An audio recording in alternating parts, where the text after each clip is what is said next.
quickly get you an overview of the phases first. How is this election panning out? What are the phases? Let's quickly get those graphics up and simplify for you how these elections are panning out.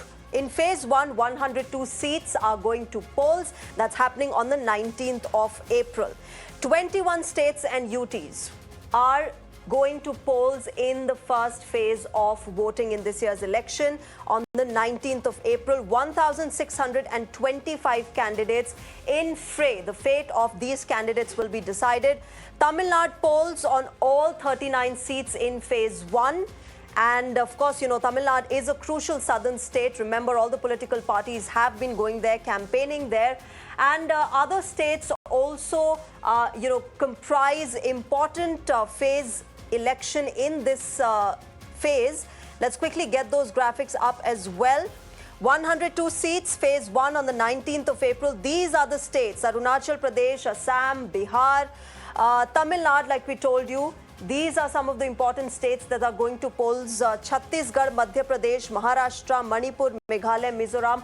All of these states are going to polls in the first phase. So crucial, time there in the Lok Sabha elections. Uttarakhand, West Bengal, Andaman and Nicobar.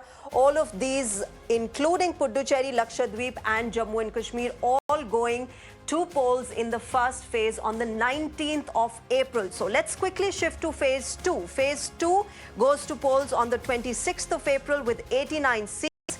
All of these states once again going into phase 2 of voting. Madhya Pradesh, Karnataka, Kerala, two very important southern states, Karnataka and Kerala, Manipur, Rajasthan, Maharashtra. All of these important regions going to polls on the 26th of April. Tripura, Uttar Pradesh, West Bengal and Jammu and Kashmir once again vote in phase 2 on the 26th of April. Let's quickly shift to phase 3, 94 seats. 7th May is the date of voting for phase 3. Goa, Gujarat, Karnataka. These are the regions that go to vote on the 7th of May. Apart from them, Madhya Pradesh, Maharashtra, Uttar Pradesh yet again go to polls in this phase as well. These are, remember, large regions which need more number of phases to cover the polls. West Bengal, Dadra and Nagar Haveli, that was phase 3. Let's quickly go to phase 4, which is going to polls on the 13th of May with 96. Total seats are 96. Bihar, Jharkhand, Madhya Pradesh. Crucial political fights that are happening in these states. They all go to polls in phase 4. Maharashtra, Odisha, Telangana, important state there, Telangana in the southern region, yet again going to polls in phase 4. Uttar Pradesh, West Bengal and constituency of Jammu and Kashmir once again going into voting in phase 4. Phase 5 has 49 seats. The date is 20th of May. And Odisha, Uttar Pradesh, West Bengal, all of these states, remember, important that need a lot of, political parties reaching out to voters. Ladakh goes to polls on in May, on the 20th of May in phase 5. Phase 6 is on the 25th of May. 57 seats there. Crucial seats again across all of these states. Bihar, Haryana, Jharkhand, all of these states going to polls on the 25th of May. Yet again, Delhi, remember, the national capital, goes to polls in this phase, which is phase 6 on the 25th of May. The 7th phase, 57 seats, goes to polls on the 1st of June. That's the last phase in this election. Jharkhand, Bihar, Himachal Pradesh, important regions going to polls in this phase. Punjab, Odisha, Uttar Pradesh, once again, we see that they are going to vote on the 1st of June in phase 7 with 57 total seats in this phase. West Bengal and Chandigarh, of course, included in this phase as well. So clearly, different phases, different importance, different significance for each phase. Tamil Nadu, remember, is going to poll on all 39 seats in phase 1, which is on the 19th of April. Moving on, Rajasthan, 12 seats is what it is going to be on the 19th of April in phase 1 of the voting. Uttar Pradesh has 8, a wide, vast, large region, but 8 seats going to polls in phase 1. Madhya Pradesh has 6 constituencies that will see voting for in the phase 1. Maharashtra has 6, again a big state which will have only 6 seats going to polls in phase 1. Uttarakhand will see 5. 5 seats are going in this polls. Important, candidatures there as well. Some sitting union ministers there. Some important faces, candidates that are going to polls in phase 1. All of this that you see is phase 1 on the 19th of April. Let me welcome our guests on the show. I'm joined by Smita Gupta, senior journalist. Vaibhav Purandare, senior editor, is joining us. And Arun BS, senior journalist, is also joining us. Let me quickly start with you, Arun BS, first. Tamil Nadu is one state that a lot of people have eyes on. But if I ask you an overall view of phase 1, how do you see this really panning out? Very crucial state going to polls in this phase. Well, Tamil Nadu has been very crucial, especially in this election for the BJP. The main reason is, the BJP has reached a sort of saturation point in most of the northern states, and the catchment area would be the southern states. That includes Tamil Nadu also with 39 seats. And because of this, the Prime Minister Narendra Modi has been giving has been giving emphasis on the state by traveling to the southern states times in the last 10 weeks. So that shows the importance that the BJP and the Prime Minister are giving for the state. The BJP, has not sent any. The Tamil Nadu has not sent any BJP member to the Lok Sabha in the last elections. It was only in 2 southern states, Karnataka and Telangana, which sent the MPs. BJP MPs to Lok Sabha. Tamil Nadu, along with Kerala and Andhra Pradesh, have not accounted for the BJP MPs. So this is where the crucial issue of Tamil Nadu comes, and the Prime Minister sees that this is a state where BJP can make some inroads. As a result, Annamalai, who is the party president there, he is contesting from Coimbatore, and he's drawing huge crowds. He already has completed his, the Padayatra across the state. Drawing huge crowds there also. So this is, one state BJP thinks that, it can reap some profits, a couple of seats possibly, but good, increase in its vote share. What I'm learning from my friends in the state is that, Tamil Nadu might even send 1 or 2 MPs this time to Lok Sabha. One is Coimbatore, and the other is Tirunelveli down south.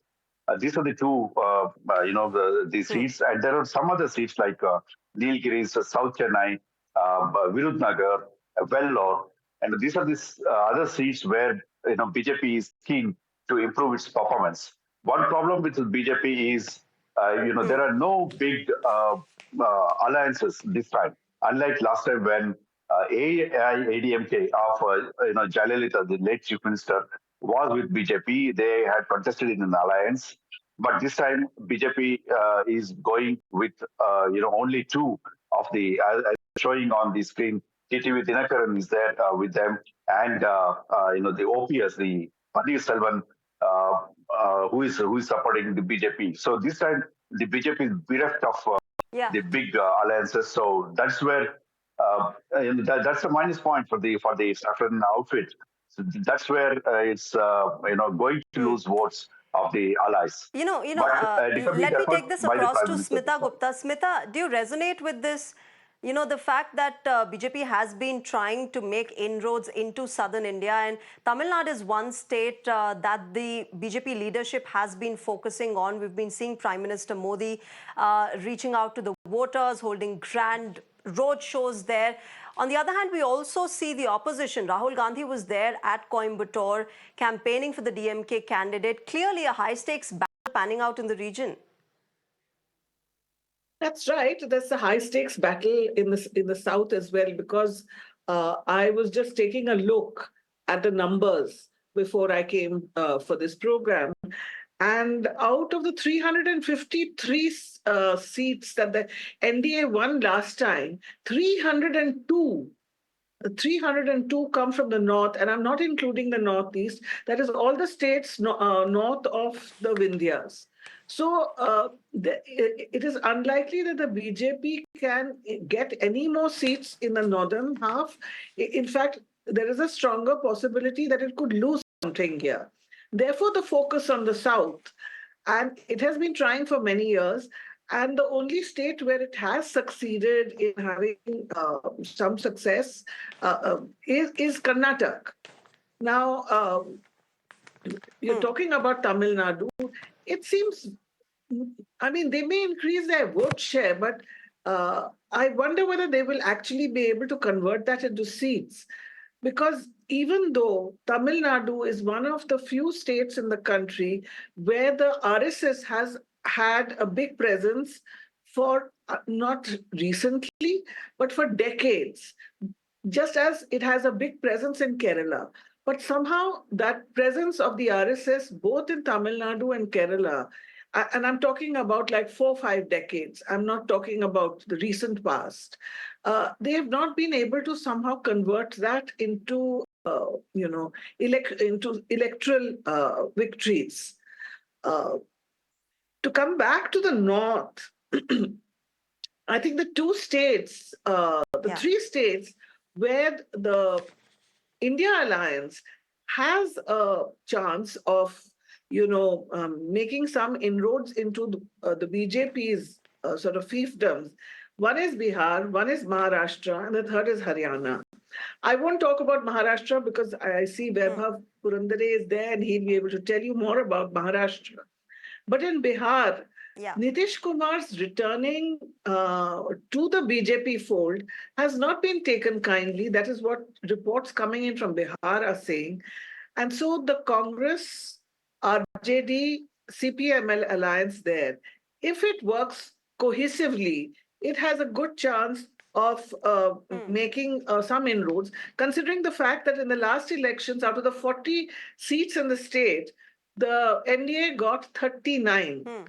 So it is not that hard for the RJD Congress CPML alliance, given that there is anger on the ground against Nitish Kumar. As far as Haryana is concerned, the second round of the farmers' agitation is going on, and the BJP has not been very sympathetic. And I'll just give you, just to close this, Chaudhry Birinder Singh, who was a very senior congressman, grandson of Sir Chotu Ram, one of the members of the Constituent Assembly, who left the Congress party to join the BJP, has returned to the Congress party. And this is because what the BJP is doing is not resonating with the farmers of Haryana. He sees that it's worth his while to return to the BJP, to the Congress party on the eve of the elections. Okay, let me get a quick opening remark from Vaibhav. Vaibhav, let me just ask you about the crucial state of Maharashtra before I go to my next numbers. But Maharashtra has, Nitin Gadkari from Nagpur, who has been pitched from there. Important battle panning out in the state there as well? As we know, Maharashtra is going to be a very critical state in this Lok Sabha election. We know that it sends the second highest number of MPs to parliament. After Uttar Pradesh's 80, it sends 48 members to parliament. So it's an utterly important state. And the perception overall is that it's going to be a very fierce battle in Maharashtra because nobody knows what's going to happen. We've had considerable political drama in Maharashtra over the past 5 years.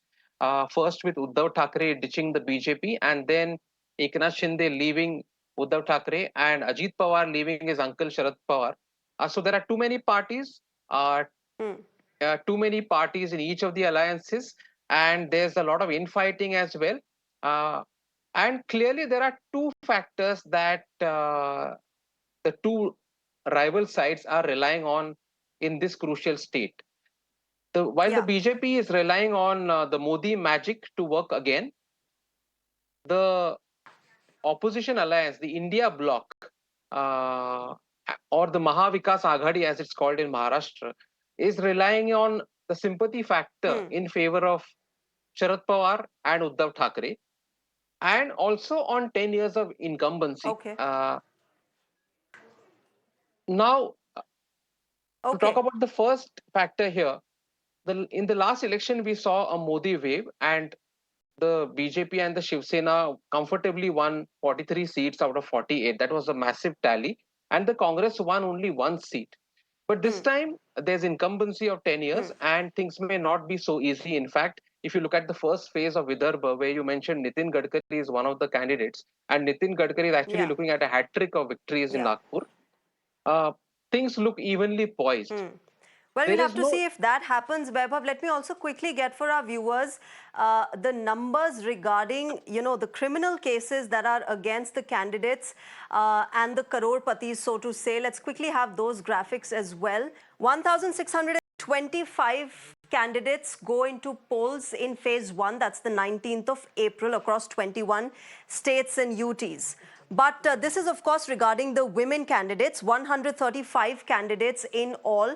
So out of such a large number of 1,625, only 125. States with no women candidates are 6. So that is something that, voters will have to remember. As much as political parties talk about Nari Shakti and women candidates, that's the ground situation. Let me also get criminals and crore-patis. That's very important, criminal cases against our candidates whom we vote for. Let's quickly get those up as well. The total candidates are, of course, this 1,625.